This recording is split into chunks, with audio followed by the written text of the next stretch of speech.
Shalom Bapak Ibu Saudara. Bersama dengan saya Pendeta Paulo Tuseke.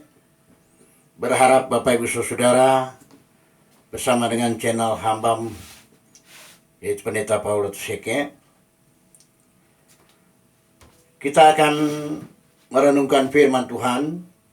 Tapi sebelum saya membaca, Bapak Ibu Saudara, mari kita sama-sama berdoa. Bapa Sorgawi, Bapa di dalam nama Tuhan Yesus Kristus, kami sungguh bersyukur malam hari ini Tuhan, oleh karena kemurahan kasih pertolongan penyertaan-Mu. Kami boleh ada lagi sebagaimana kami ada saat ini. Terima kasih banyak Tuhan. Semua ini karena kemurahan kasih dan pertolongan penyertaan-Mu.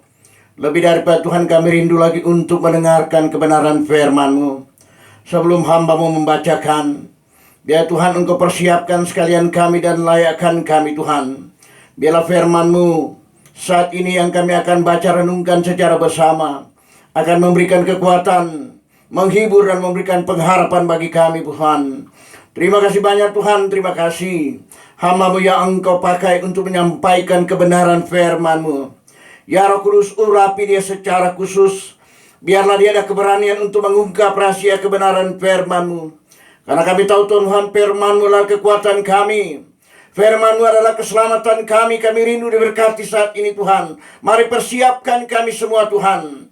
Dan kalau ada kuasa kegelapan coba-coba menghalangi, merintangi pemberitaan firman-Mu, kami satu hati dalam nama Yesus. Tuhan, Engkau hancurkan kuasanya. Kawal pagari kami kuasa dalam kami, ada sukacita, ada damai sejahtera. Terima kasih banyak Tuhan, terima kasih.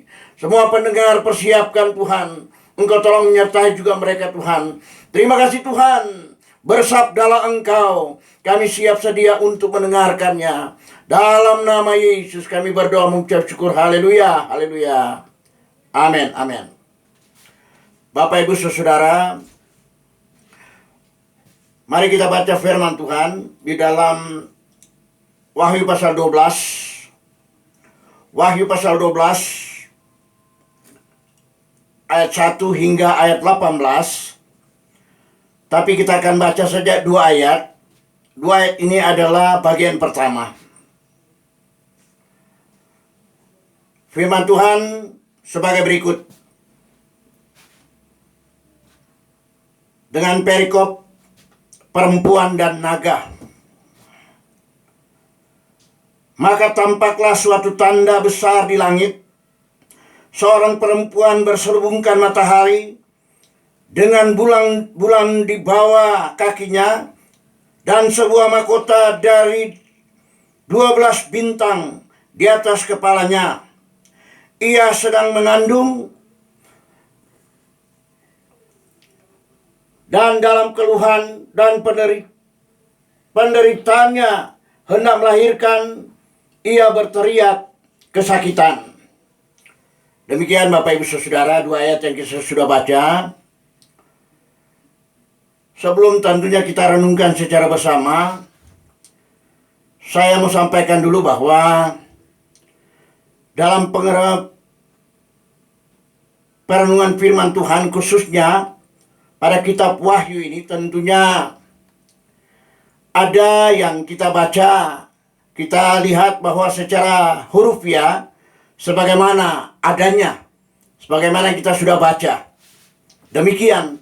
Tetapi ada juga ayat-ayat, bahkan kalimat dan kata-kata yang perlu ditafsirkan, harus ditafsirkan.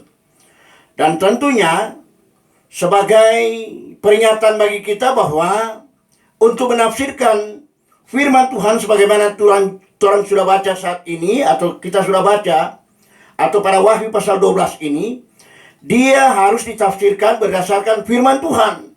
Jangan mengambil materi atau apa yang dari luar. Harus kembali kepada penafsiran pada firman Tuhan.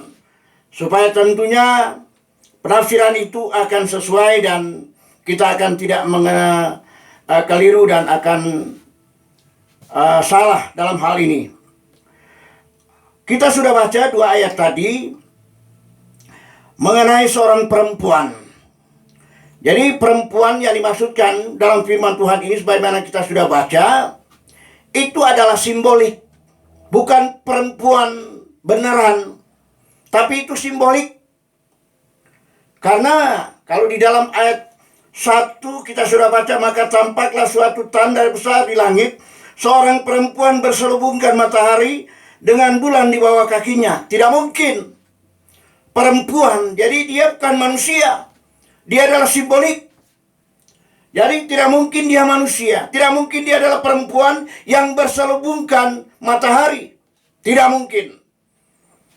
Dan tentunya dalam ayat 1 ini menegaskan bahwa kita harus lebih berhati-hati, karena memang dalam ayat 1 tadi kita sudah baca tadi, jadi wanita ini semata-mata bukan manusia, tetapi dia hanya secara simbolik saja.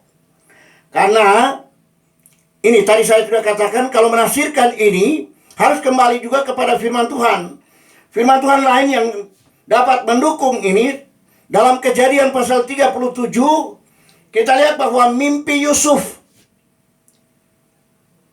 Kalau orang lihat mimpi Yusuf ini, dia melihat, atau apa yang dia lihat juga seperti yang kita baca tadi itu, ini menandakan, menunjukkan kepada bangsa atau orang, atau umat, atau Yakub itu, atau keluarga besar Yakub itu sendiri. Jadi Bapak Ibu Saudara, ini sudah di dalam Kejadian 37 juga, nanti kalau ada waktu Bapak Ibu boleh baca dalam Kejadian 37. Mimpi daripada Yusuf ini. Ini mimpi ini memperlihatkan tentang keluarga besar daripada Ayub.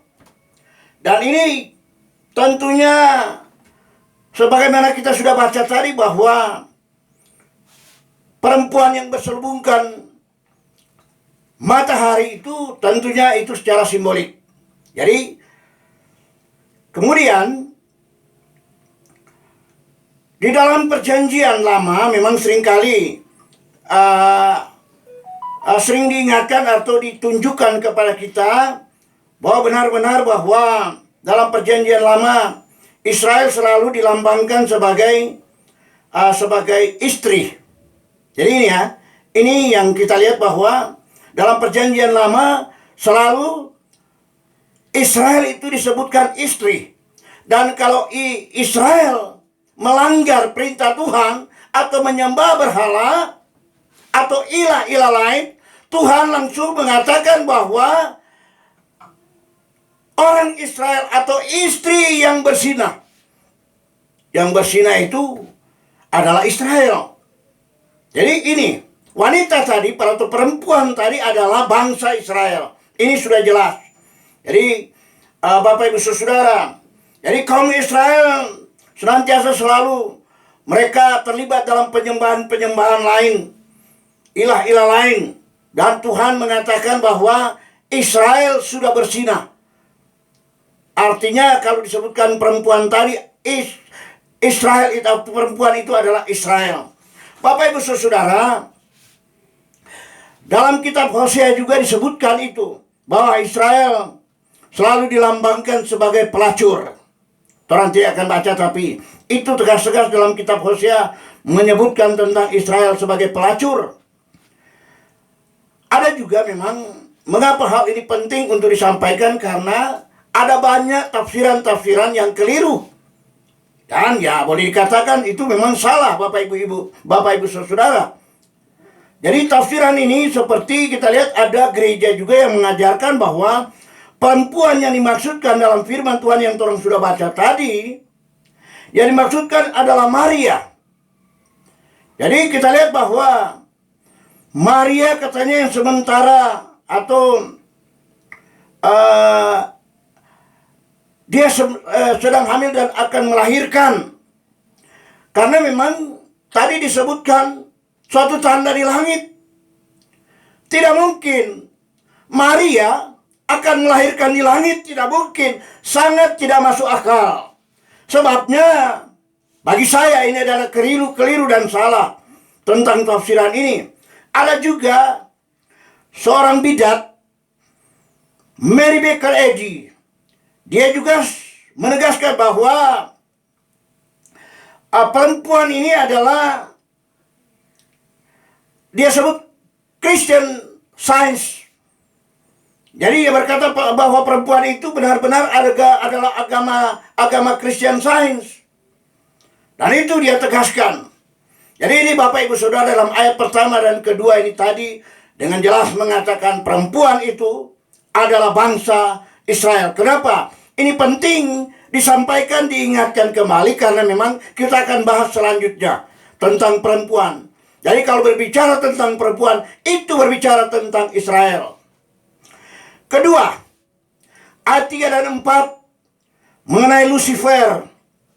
Jadi kita tahu bahwa Lucifer itu sudah dicampakkan di dunia karena kesombongannya. Dia mau menyamai Allah, maka dia dibuang dari sorga, dicampakkan di bumi ini. Dan Lucifer dan pengikut-pengikut atau malaikat-malaikat yang mengikuti dia dicampakkan di dunia ini.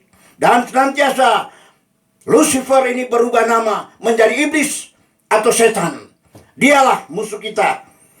Dialah yang sering mengganggu kita. Dia yang sering menjatuhkan kita. Dan kita lihat bahwa Lucifer dalam ayat 3 dan 4 saya mau baca. Saya mau baca ayat 3 dan 4. Firman Tuhan berkata begini. Maka tampaklah suatu tanda yang lain di langit. Dan lihatlah seorang naga merah padam yang besar, berkepala 7 dan bertanduk 10. Dan di atas kepalanya ada 7 mahkota, 4. Dan ekornya menyeret sepertiga dari bintang-bintang di langit dan melemparkannya ke atas bumi. Jadi ini ayat 3 dan 4 ini menyebutkan tentang, di sini disebutkan tanda di langit yang lain. Ya, lihatlah seekor naga merah padam. Itu namanya iblis. Dan dia sudah dicampakkan di bumi. Lucifer itu. Dia adalah iblis dan setan. Dan Bapak Ibu Saudara, di sini kita lihat bahwa hal ini membuktikan kepada saya dan saudara bahwa Lucifer ini adalah benar-benar yang sedang mengganggu orang-orang yang percaya, saya dan saudara. Dan dia nanti akan bekerja pada masa tribulasi. Bapak Ibu, saya klarifikasi dulu. Yang orang sedang baca ini, yaitu pasal 12 dalam Wahyu ini adalah masa yang akan terjadi pada masa tribulasi, bukan pada masa sekarang. Karena itu nanti akan terjadi manakala orang percaya, saya dan saudara sudah diangkat ke sorga. Apa yang disebut dengan rapture itu. Jadi kita akan diangkat sorga. Dan hal ini, apa yang kita sedang baca ini akan terjadi pada masa tribulasi. Tribulasi pertama, yaitu masa pemerintahan antikris. Ini jelas. Dan kita lihat, benar-benar Lucifer ini. Jadi disebutkan di sini dalam ayat 4 dan 7. Dan di sini kita lihat ada berkepala 7. 10 tanduk. Jadi 10 tanduk ini adalah 10 negara yang nanti akan mendukung penuh daripada iblis atau setan atau antikris ini. Mereka akan bekerja sama. Nah, nanti saya akan khotbahkan pada Wahyu pada berikut itu. Dan kita lihat bahwa hal ini 10 tanduk atau ini adalah 10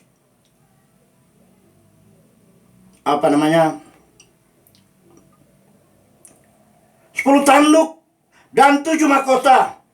Dan ini artinya iblis sangat berpengaruh bagi dunia ini.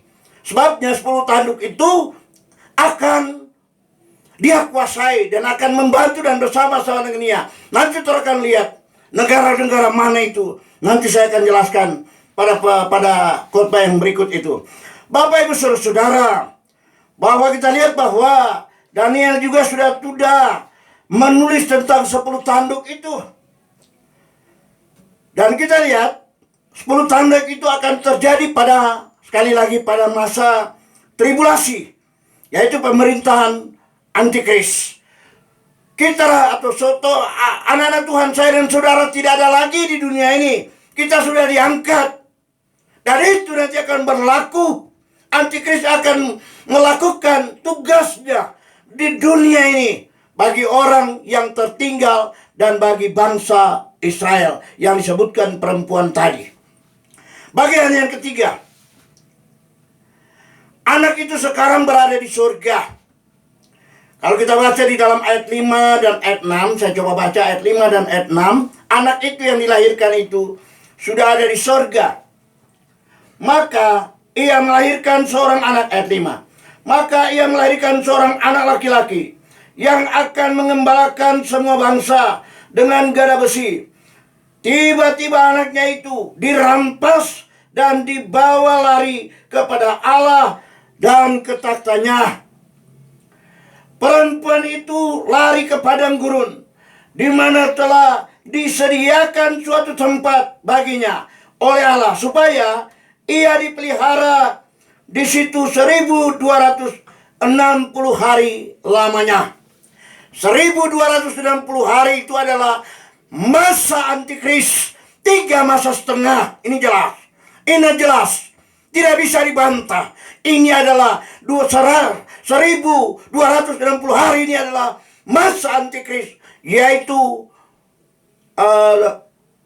tribulasi yang pertama itu, yaitu 3 masa setengah atau 3 tahun setengah itu. Bapak Ibu saudara, ini sudah sangat jelas bagi saya dan saudara tentang hal yang nanti akan terjadi pada masa tribulasi itu. Dan di dalam ayat 6, saya baca dulu ayat 6, di mana Tuhan menyelamatkan sepertiga dari bangsa Israel. Ayat 6, perempuan itu atau orang Israel lari ke padang gurun, di mana telah disediakan suatu tempat baginya oleh Allah, supaya ia dipelihara di situ 1260 harinya, hari lamanya. Jadi kita lihat bahwa sudah jelas bahwa perempuan yang melahirkan itu, yang melahirkan juru selamat itu, yaitu bangsa Israel. Tuhan akan singkirkan siapa mereka, adalah sepertiga daripada bangsa Israel, karena 2/3 sudah dibinasakan. Bagaimana pembahasan kita pada minggu yang lalu itu. Bapak Ibu saudara, jadi yang sepertiga ini dipelihara oleh Tuhan. Memang ada juga ajaran gereja mengajarkan bahwa sepertiga yang akan disingkirkan itu dipelihara di padang gurun itu adalah saya dan saudara. Tidak, bukan, tidak ada ayat yang mendukungnya. Tetapi ini jelas bahwa perempuan itu, bangsa Israel yang sepertiga itu, dipelihara oleh Tuhan. Bagian firman Tuhan mengatakan mereka diberi makan, minum, dan dipelihara selama berapa lama? 3 tahun setengah atau 1260 hari lamanya pemeliharaan Tuhan bagi mereka. Dan sesudah berakhir masa tribulasi, di mana Tuhan akan datang atau apa yang kita kenal dengan kedatangan Tuhan yang kedua itu. Jadi kedatangan Tuhan yang kedua itu, dia akan turun menginjakkan kaki di bumi ini. Dan dia akan mempersiapkan kerajaan 1000 tahun. Siapa yang dia perintah? Yang dia perintah adalah orang Israel yang sepertiga itu. Dan yang sepertiga ini selama 1000 tahun mereka akan berkembang dan berkembang dan berkembang, dan akan lebih banyak daripada bangsa Israel yang ada sekarang. Itu yang nanti akan terjadi. Dan tentunya ada berbagai tafsiran tentang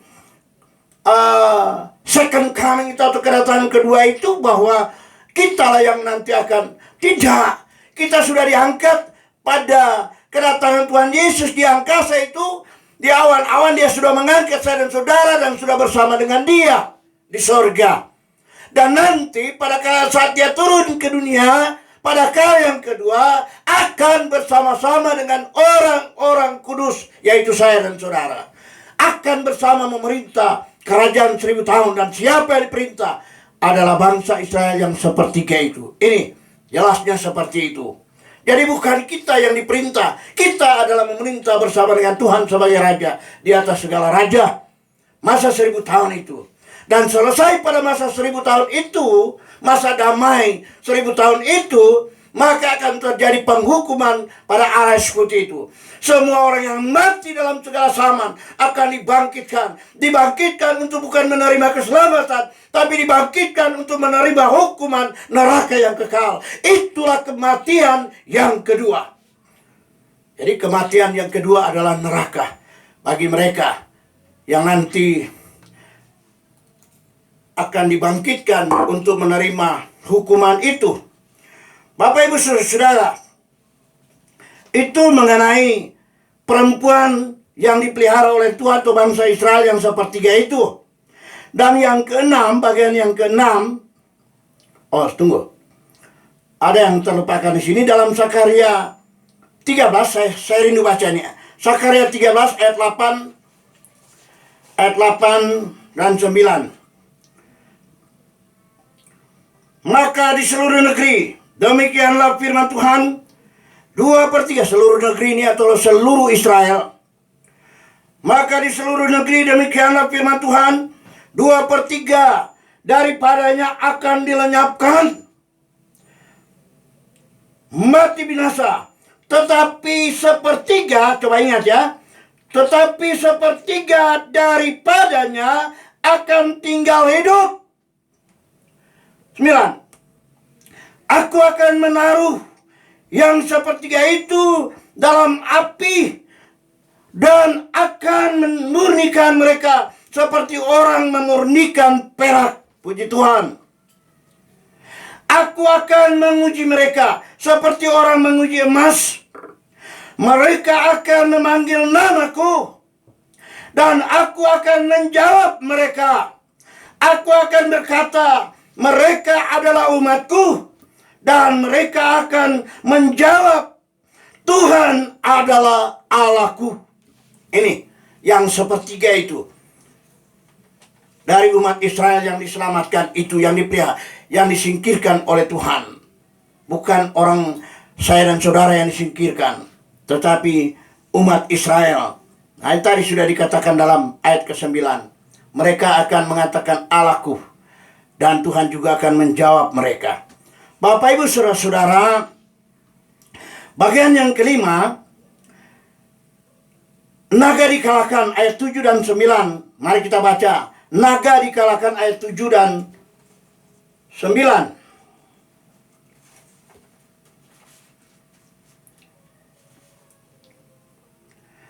Maka timbullah peperangan di sorga.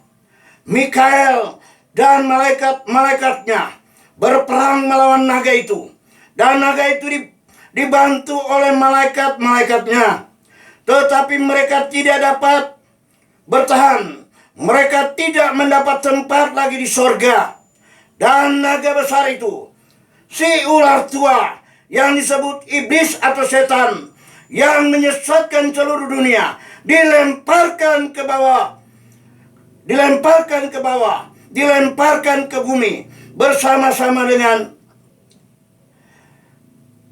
malaikat-malaikatnya. Jadi ini terjadi peperangan.